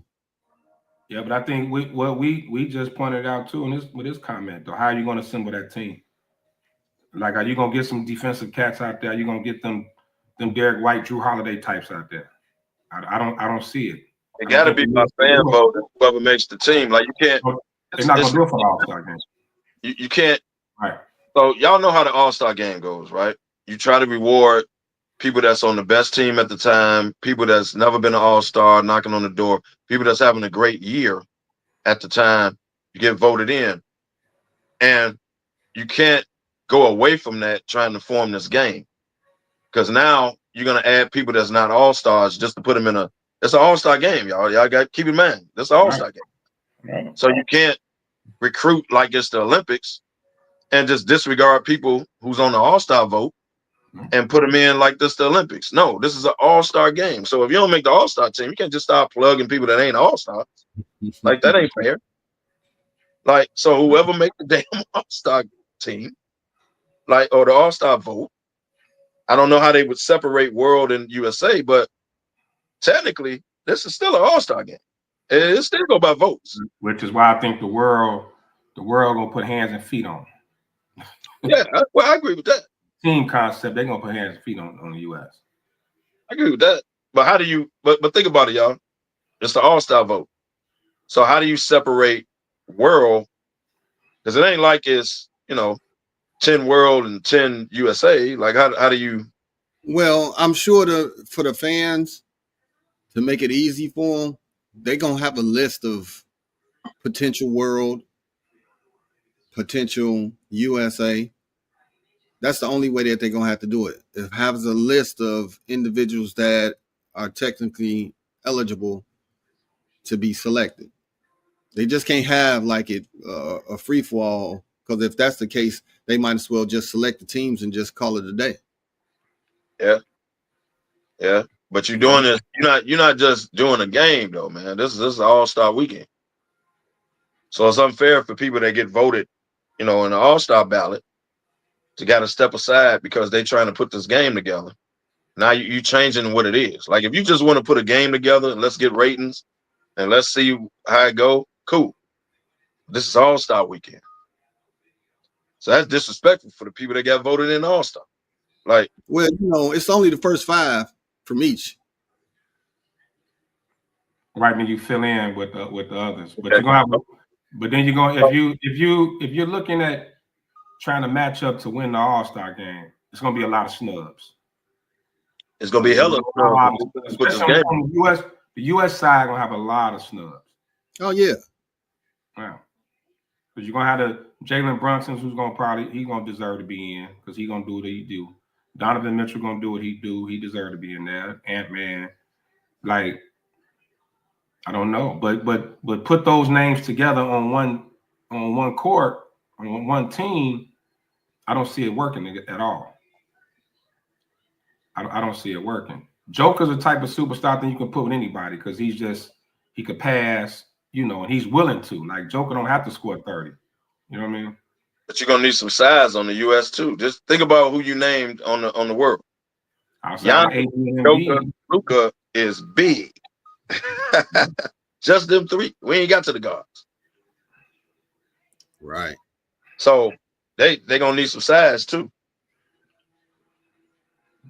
I don't know, but I've been waiting for this. I've been saying it's the only way to fix All-Star Weekend is USA. We've been asking for it. The only way to fix it. I'm ready for it. Fix it. I'm ready for it. Yeah. We've been talking about this for a while. Yeah. And we finally getting what we said. And we always said this would fix the All-Star game, outside of. But it's gonna make them play. But this is where it's gonna be interesting because we in this transition period, just like when we transitioned from Bird and Magic and them into the Jordan era, and from the Jordan era into the Shaq, Kobe.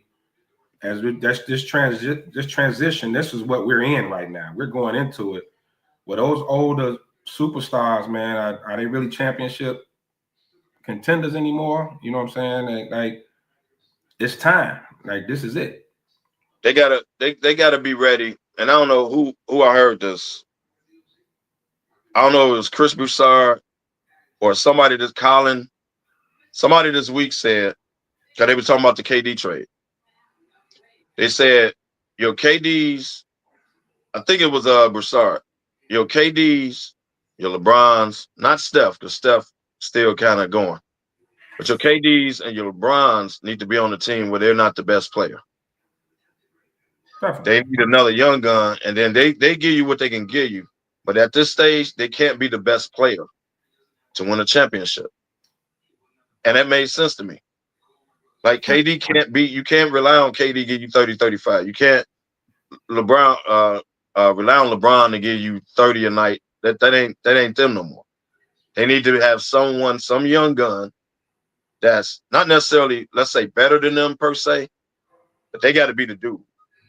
And LeBron and KD just give you what they give you. Steph can still do it, but he's kind of winding down too. Like he's starting to get hurt a lot.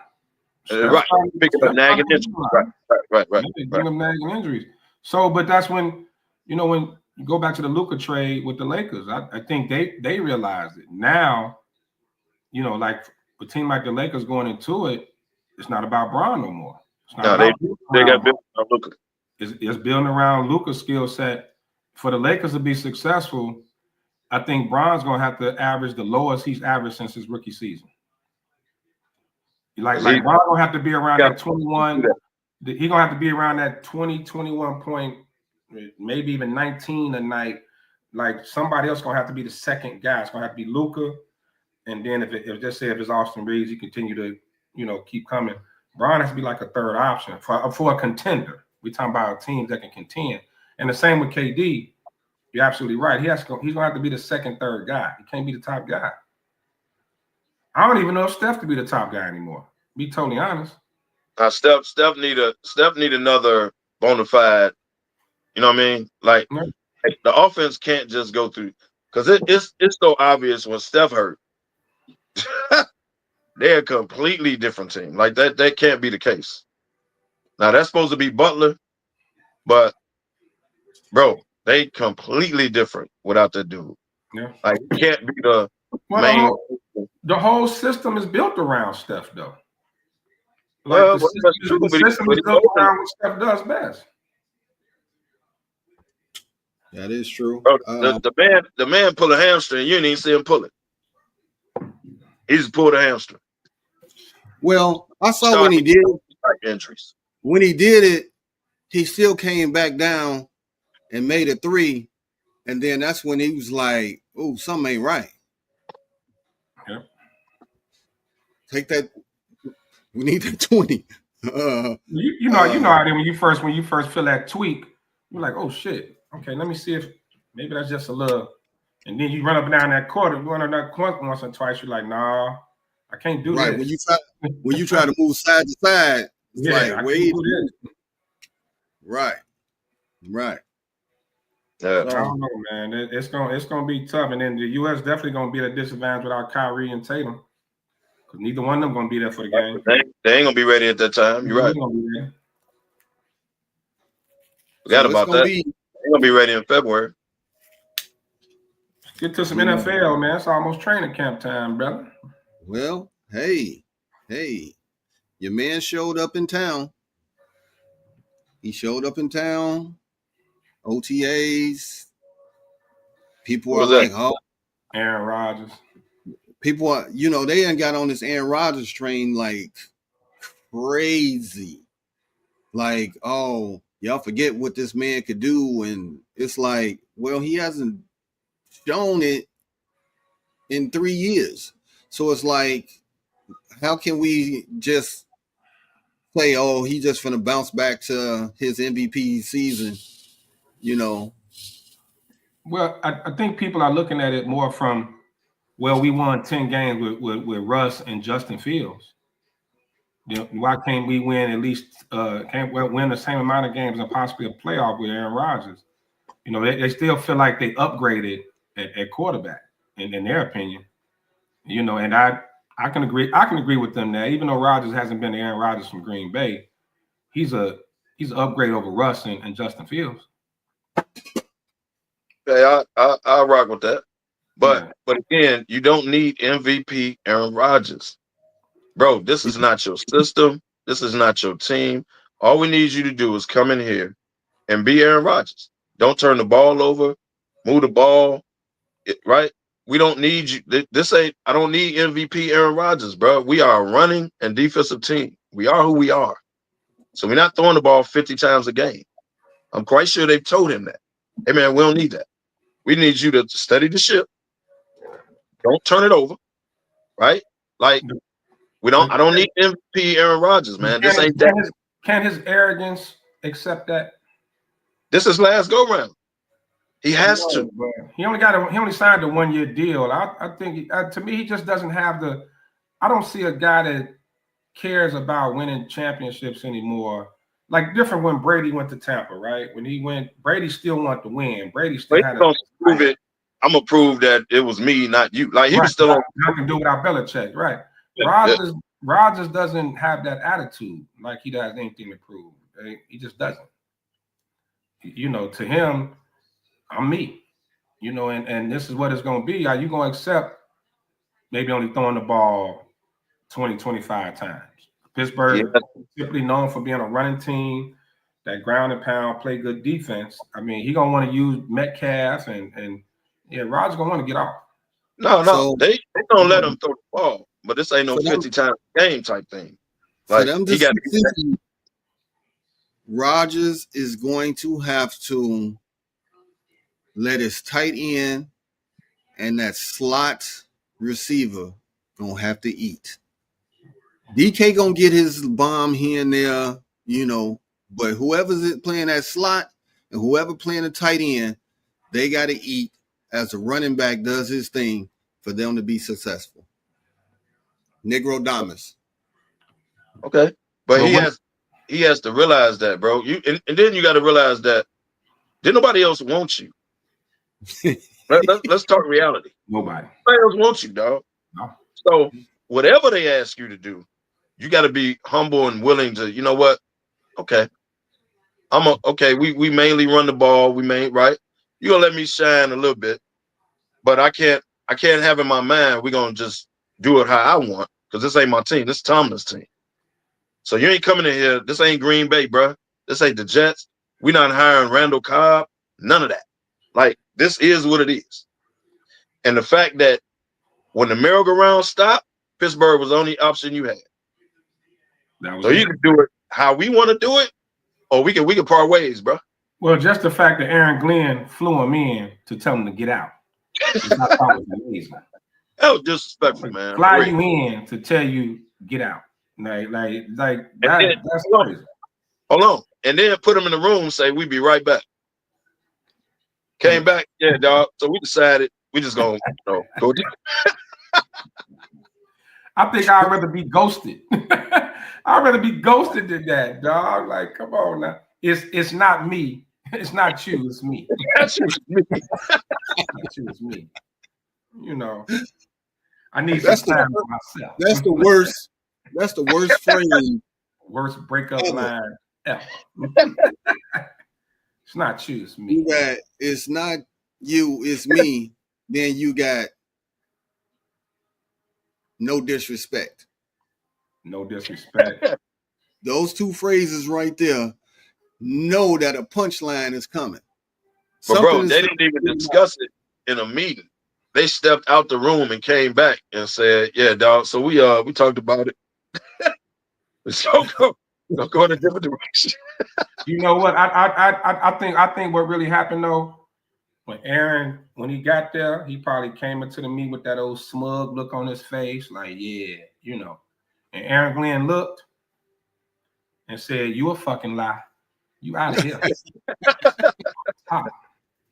So his when he walked in with that attitude, no, we're not having that. As soon as he saw his face, that little smug look he be having on his face. So is that why they flew him in? You wanted to see his face? Yeah, he kind of wanted to see the energy. Like you know somebody come in the room and the energy change. He probably wanted to see what it was. So you let me frame this up. They had a Law and Order sting. So they had cameras everywhere watching them walk in. Tutuola is like, yeah, Glenn, this ain't looking good. This ain't it, player. He's like, this ain't it. He guilty. He guilty. Yeah, so, man, the quarterback position is too important, man, to have. And that's why I don't see any scenario where it works in Pittsburgh. Like, even I understand now, like I said, you know, they did reveal that he had 2 family members battling cancer and things like that. But at the very least, you at least sign. You sign and then say, hey, I'm going to take care of some personal matters, then I'll be back. You don't wait until June to sign. But the deal was already done. He just didn't sign it. The deal apparently But really, the players didn't know that, kid. Look stupid, and Pittsburgh wasn't making no comment whatsoever. The deal was already done. But at least, but the players didn't know it. Who that said to leave his old ass in the retirement home? The organization did. Right. How you gonna tell a team?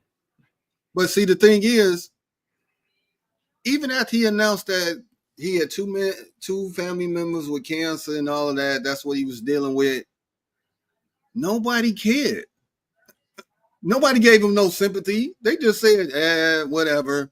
You know, they still was throwing him under the bus. But the organization never made a comment. The players were chirping because the players didn't know what was going on. Tomlin, you never heard the organization. No, Pittsburgh never said anything. Yeah, but players also understand too. It was done. Players understand too that you're just a quarterback. You're supposed to be the new leader of our team. Yeah. He doesn't have a rapport with the center, with none of the receivers, like nothing. It was no off-season, like flying out to Florida and working out together. It was none of that. Like, I'm just gonna come in June OTAs with my shorts on. I'm calling the plays. I run the squad. Like I'm the captain or whatever, and we're gonna get behind this guy and follow him. I don't see how that's gonna happen. I don't see it. Which is why he showed up for mandatory. He didn't show up for OTAs. Mm-hmm. He showed up, walked right in, signed the contract for mandatory OTA, whatever it is. So now, you know, he starts all this. But somebody in the organization had to, whether it was the team captain, like somebody had to know, okay, he coming, dog. He just ain't coming to mandatory. Like somebody had to, because the organization, think about it. Yeah, but he didn't pop up and say, all right, y'all, mandatory next week. All right, I'm gonna come on sign with y'all. But the good faith would have been to sign before the draft, at least. Sign before the draft, and then, okay, at least we know you signed, but you're going through something. Okay, you'll come in, he'll be here mandatory, but at least he's on the team. To not sign, that's not a commitment. You could say, I'm going to take you to the prom. You know what I'm saying? It don't mean we're going to tux and show up. You know what I'm saying? So, I don't know, man. I think it's a horrible situation, man. But I want to jump on this the Cincinnati thing with the rookie. Yeah, let's do that. That's Cincinnati. Another shit show. Now, this Ben team. Don't hide now, Ben. Shit show. I'm calling it out what it is, Kev. Now they won't sign the pass rusher. This ain't my team. I like Joe Burrow. Yeah, and Chase. He like Let's frame that up. Okay. Okay. So the best defensive player is holding out. You don't want to pay him. There's a rookie that encounters language in the contract and say, hold on, player. Hold on now. To the point he went to OTAs and left. Yeah. Left. Yeah. I don't know. He changed his language. Either he caught it or his agent, somebody caught some language to where they was trying to get some money later on. Something wasn't guaranteed or whatever. Whatever the language was. He said, hold on. So he didn't just sit out. He bounced. He left. Yeah. Well, let's put some of this on Joe Burrow too, because I think the mistake he made was publicly coming out and saying he wanted Chase and Higgins back. Didn't put Hendrickson in there at all. It's still the same thing. Joe Burrow put up amazing numbers last year. So does he care? Does he only care about his numbers, or does he care about winning? Because let's face it, I don't care if you Patrick Mahomes, Tom Brady, whoever it is. If you ain't got no defense, bro, you ain't winning. You ain't winning no bowl. And that was the problem. Yeah. You're not getting a chip. And then to take your first round rookie was Shamar Stewart, if I'm not mistaken, right, Sean? I think it's Shamar Stewart. And I think it's basic language that's supposed to be in every rookie contract that they try not to give them. It's like some basic with the guarantees or something. Like they trying to like hold on. I just want what the rookie's supposed to get. Yeah. Yeah, it's something that they playing with. I don't understand what's going on in Cincy. This organization has been, go all the way back to Carson Palmer. Palmer got to the point where he threatened to retire. Damn, you gonna go back to Palmer? You might as well throw what's my man with the red head? Andy Dalton. That's right. Andy Dalton. Yeah. I mean, we always talk about here in Chicago how the organization and how shit is ran. Cincy Cincy ain't never put no money into their defense. It's always been offense, and they couldn't stop a cold on a good day. But you can't sign your best player, bro, on defense. Really? Like if you don't, okay, I get everybody else. All your money tied up in the 3 players. Well, and the 3 dudes taking up almost 80% of their salary cap. And that's his fault. Right. Shannon Sharp said this a long time ago. He said, hey, man, when it comes to free agency and you want to sign me, I ain't got nothing to do with your salary cap. That's a you problem. Exactly. It is. This is my free agency. Give me what I'm owed. I'm not negotiating, no team friendly, none of that. That's a you problem. That's the GM and the owner problem. If that's the case, because your next play could be your last. Shannon Sharp said that. Right. Now, Joe Burrow is the face of the Bengals, right? Without a doubt. He's the face. Okay. He shouldn't have said nothing publicly about wanting them to sign Chase and Higgins. He should have just stayed quiet. Like let them sort that out and let the GM do their job. Let them build an actual team. It's a selfish look. Yeah, I care about throwing 4,500 yards. That was media failure right there. Yeah. You can't come out and say that. I get it. That's your guy. Them your guys, whatever. Of course, you always want to play with your guys, but for the sake of the team, if I'm trying to really win a championship, no, I need them dudes. But from the outside looking in, I think Higgins was ready to. We don't know if one of them media guys, how they trick you into talking about something and they be real cool about it, and then they ask you this question, and then you responding to the question, and now it's flipped into a whole nother thing. Then he say, well, what about your defensive guys? Now he looking like, but we was talking about the offense. Now that could have been it. I'm just saying, could be. But I think they're going to take care of him because if they don't need him, they're going to have to. And then it's at a stalemate. And what they doing, they holding out, so can't nobody afford to sign Hendrickson at this point for what he wants. Everybody's cap being used up. That's why they take this. They would have been trading. They could have traded him for the draft. You would have got high picks for Hendrickson. Maybe not a first rounder. But you definitely could have got a third. I never agree with Gandy, but I have to agree with Gandy in his point. Since he should have let Higgins walk, they should have signed Hendrickson. It's a lot easier to sign a wide receiver than a dominant edge rusher. I mean, Gandy, you cooking with grease on that one. You know, I know you don't want to lose Higgins. Franchised them last year. Let the man go. You obviously didn't want him. You franchised. So now, here, free agent, Burrow is campaigning for him. I think Higgins wanted to bounce anyway. Now you're gonna take what you get. He wanted to bounce. He wanted his money, and then, you know, the front office is gonna try to finagle finances however they can, because they know that he's an important part of that offense, and they don't want to lose him. So that franchise tag is in their tool belt. How many guys have got franchised over the years, man? Yeah, but I'm still not letting up on Joe. I'm not letting up on Joe Burrow though with this. I'm not. No. And I think a lot of it, the reason they did bring Higgins back, you had to bring one of them back, either Higgins or Chase, right? One of them had to come back. More than likely it was going to be Jamar Chase. More than likely it's going to be Jamar Chase. Like, you just, it's a selfish move, you know. And in a sense, he's mind, maybe they thinking, look, we don't want Joe to ask for a trade out of here after another year or two of this shit. At least if he putting up his numbers, I think he's okay. That's a bad look on him. Definitely top 5 quarterback in the league. I mean, Joe is who he is. But Josh Allen then lost receivers. Mahomes then lost receivers. Like Lamar Jackson loses receivers every year. Like Joe, like, no, I want my guys.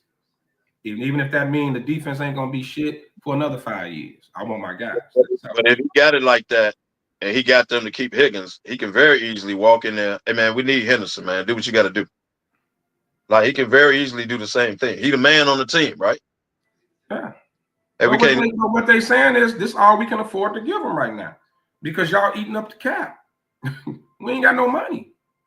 Well, I mean, they got money, but you got it when you got a hard cap, man. You got it. Now this will show how bad Joe wants to win if he restructures his deal. Now he already got his deal. He can restructure it and say, okay, restructure my deal so we can get this, keep this man. We need him. Restructure my deal so I get paid on the back end of my deal. Mahomes did that. That's how you would know if Joe is serious. Exactly. They can say, all right, dog, you know, you're right. We do need him. We just don't have the money. Let's start with you. Are you willing to restructure your shit so we can get some money to him? So where does this put Joe in the quarterbacks with the most pressure next season? Most pressure on them. Because everybody talk about the second year guys with Caleb and Jaden, but give me your top 5 quarterbacks with the most pressure on them to win this year. Lamar Jackson, Josh Allen, Joe Burrow is in that conversation.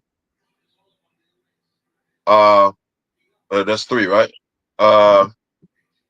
To win the Super Bowl or advance? Like what's the real goal here? It's always the goal of the Super Bowl, but just to take the next step, you got to go take your team further than they went last year. Okay. But Josh Allen and Lamar Jackson is Super Bowl at this point. Like, yeah, for them it's Super Bowl. It's Super Bowl. Joe Burrow is to get back to the playoffs, number 1. But Justin Herbert, see more out you, bro. Like, you supposed to be this dude, right? That's 4. That's a good list. 4. Damn, who right there? I'm shocked you ain't got this one, because he in your division. Dak Prescott. Dak Prescott. Okay. How long we been on Dak, man? Can I give you my 5 before you go, Kev? Go ahead, man. My top 5, and they are in order 1 through 5. And I'm gonna give you a honorable mention. Rodgers is number 1. He got a lot to prove. Number 2. Yeah, pressure is mug when it comes to him. Number 2 is Dak. Number 3 is Josh Allen. You got to get over this hump sooner or later. And matter of fact, he is 3A and 3B is Lamar. Okay. Then I'm coming with Burrow. And my honorable mention is Caleb. Caleb only in year 2. That's not fair. No. Pressure-wise. He has been handed. He has to be better. Everything. Come on now. Man, I'm speaking on pressure. Pressure to do better. Have a big year. Have a big year. That's my list. I like your list. I'm not necessarily with the order though. Because for me, I'm putting Josh Allen and Lamar Jackson 1 and 1A. Yeah. Like they gotta be 1 and 1A, man, because they at that ceiling, man. Like it's damn near Super Bowl or bust for those cats right now. But it's true. Anything outside of the Super Bowl for them is a failure. Yeah. So that's why I put. But I agree with the rest of your list. Definitely Dak. Why is Aaron Rodgers on there though? What pressure does Aaron Rodgers have signing a 1-year contract with a team that's not better than Josh Allen or Lamar Jackson's team, and he's in the same conference with Patrick Mahomes? Like, what pressure does he have? Because it's a team that's won 10 games every year, and with a coach that's never had a losing record, and you bringing him in, you got to at least get out of the first round. You got to at least win a playoff game. Yeah. He is out of that first round, especially after that shit showing with the Jets, what we just saw. Right. Like, because guess what? That's all they're gonna remember in his legacy is the last 3 to 5 years. Because before that, he really doesn't have this huge resume of winning. He got 1 chip. He got one. He finna win 1 in Pittsburgh. Like what's what? He got 4 MVPs. But if he's gonna retire after this, come on, man, you gotta have a good showing before you say it's all over, or they gonna you gonna be that mediocre. Yeah, because now I think you're looking at legacy now. Because what if Pittsburgh only won 7 games with you, and we won 10 with Russ and Justin last year. I mean, you supposed to be when Brett Favre went to the Jets. Remember when he left Green Bay, went to the Jets, pressure was on. He did all right. Then he went to Minnesota, pressure was on. He almost got them to a bowl. You got to get there. Right. So I agree. There's a lot of pressure on Rodgers. I'm gonna give you a young cat with more pressure on than people think, than people are saying. I think Jaden Daniels got a lot of pressure on him. Oh, you know what? I got him down right below Caleb. Yes. Because he peaked fast. They got to the NFC Championship. You can't go backwards. Bro, y'all putting a lot of pressure on year 2 quarterbacks. That's bro. Like what it is. Like so you trying to tell me that the pressure wasn't on CJ Stroud? He had a great rookie year, right? And he had a mediocre sophomore year. Dude is same team. But you can't. So they're going into year. CJ going into year 3. McDaniels and Caleb going into year 2, and y'all say it's pressure. It's pressure because of where they finished his rookie year. I'm just saying, you peaked. That's a quick peak.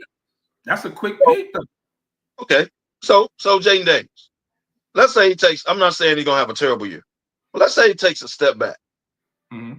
Right? And let's say Washington all that this year, whatever. They're still good. Like Houston still made the playoffs, but Stroud didn't have the season he had. Why is the pressure on him in year 2? The same way he is on the same way he got all the kudos. The same way he got all the kudos for getting to the NFC Championship game. This is your ceiling. This is it. Right. You peak quick.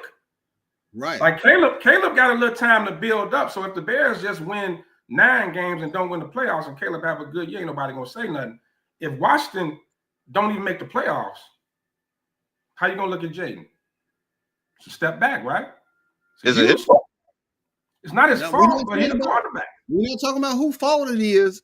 It's a step back, Kev. That's what we trying to get to. One two-year quarterback, dog. Don't do that, dog. Because when you do that, and the media does that too. That's the media. Baby. When you put pressure on a 1 and 2 year in the league quarterback like that. Oh, but you won last year. You ain't win this year. Oh, you ain't nothing. That's bullshit. No, we see, Kev. You put in words that we didn't say. We did not say he's not nothing or nothing like that. We said, is it a step back? He put his ceiling way up. We think he's fresh. Guess what? You do Joe Burrow the same way. Joe Burrow went to the chip, and then he has stepped back since. Ever since. Went to the bowl, ain't did nothing since. That's his honorable ceiling. When you make it that high, you got a ceiling, and each year they looking to make you to get there. You don't think it's pressure on Brock Purdy? And Brock Purdy just signed, got paper, $55 million a year. The only pressure would be on Brock Purdy is because now they paid you, now they expect something out of you. You didn't give a damn about Brock Purdy. Like Brock Purdy walked into a situation, he had a hell of a team, which made 2 NFC championships and 1 Super Bowl or something like that since he been a quarterback. Yeah, with Purdy. They went with Smith. That wasn't because he got expectations now because now they paid you. I mean, Garoppolo. So now you get expectations off that. Right. One of them years was Garoppolo. You're right. Garoppolo was one of them years. Yeah. Okay. So you got expectations. Losing, they always look at the quarterback. They don't say the whole team. They look at the quarterback.